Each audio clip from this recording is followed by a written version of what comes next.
που δυστυχώς ευθύνεται για τον κίνδυνο να χαθούν κάποια ζώα για πάντα από την ελληνική ύπαιθρο.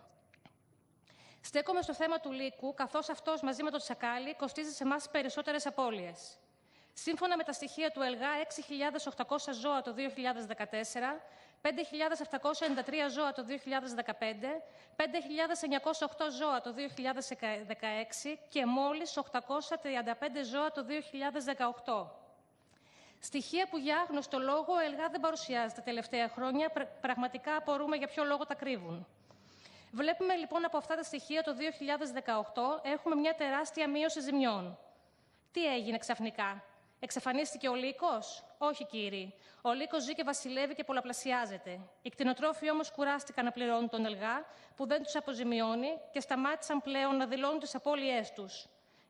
Γιατί οι μισοί μένουμε απλήρωτοι με πρόφαση διάφορες δικαιολογίες και οι άλλοι μισοί παίρνουν αποζημίωση ψίχουλα.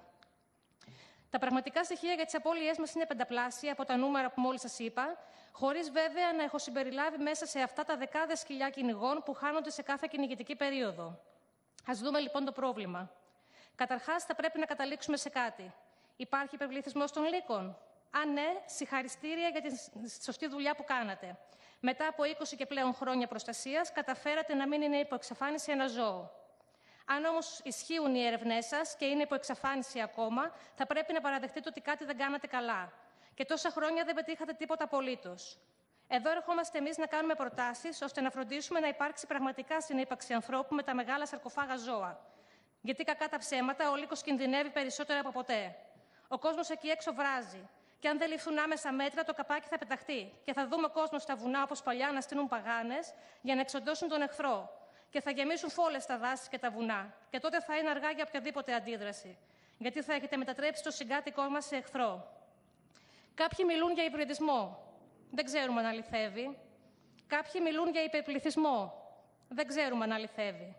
Κάποιοι μιλούν ακόμα και για απελευθερώσεις. Δεν ξέρουμε επίσης αν αληθεύει.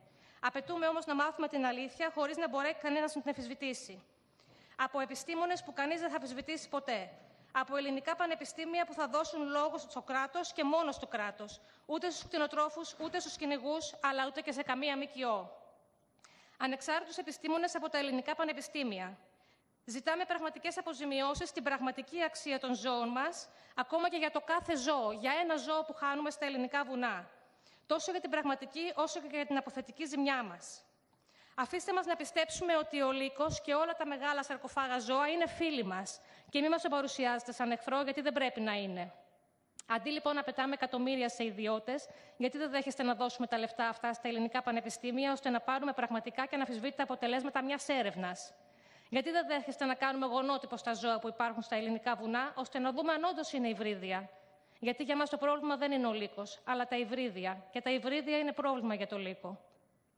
Πριν από ένα χρόνο περίπου, παρουσιάσαμε μελέτη στο Υπουργείο Αγροτικής Ανάπτυξης για το ελληνικό τσομπανόσκυλο, ελληνικός ποιμενικός σκύλος. Είναι ένας από τους τρόπους προστασίας μας και αυτό ακόμα σήμερα γίνεται λάθος. Έχουμε έτοιμη μελέτη για πιστοποίηση του ελληνικού ποιμενικού από τα ελληνικά πανεπιστήμια σε συνεργασία με τα κέντρα γενετικής βελτίωσης, ώστε να πιστοποιηθεί ο σκύλος μας και σαν όλα τα υπόλοιπα παραγωγικά ζώα. Γιατί πρέπει να εμπιστευτούμε και εκεί πέρα τα μάτια ενός κριτή? Χωρίς καμία μέτρηση, χωρίς κανένα στοιχείο, απλά και μόνο με την άποψη ενός ιδιώτη. Εν ώψη της νέας ΚΑΠ, γιατί δεν μπαίνει στα ζώα που δικαιούνται επιδότηση? Είχε προταθεί στο παρελθόν και κάποιοι φρόντισαν να βγει. Είναι εφικτό και το ξέρετε και είναι η μόνη προστασία μας απέναντι σε μεγάλα σαρκοφάγα.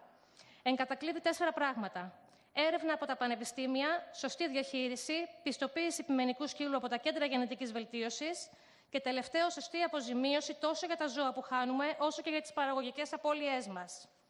Το να φάει κάποιος λύκος ένα πρόβατο δεν είναι κάτι φυσικό και φυσιολογικό.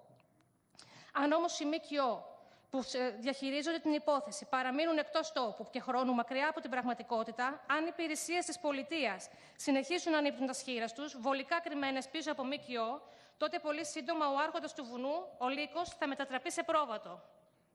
Και τότε τα πρόβατα θα φάνε το λύκο. Και αυτό δεν είναι φυσικό, ούτε φυσιολογικό και καθόλου δεν το θέλουμε.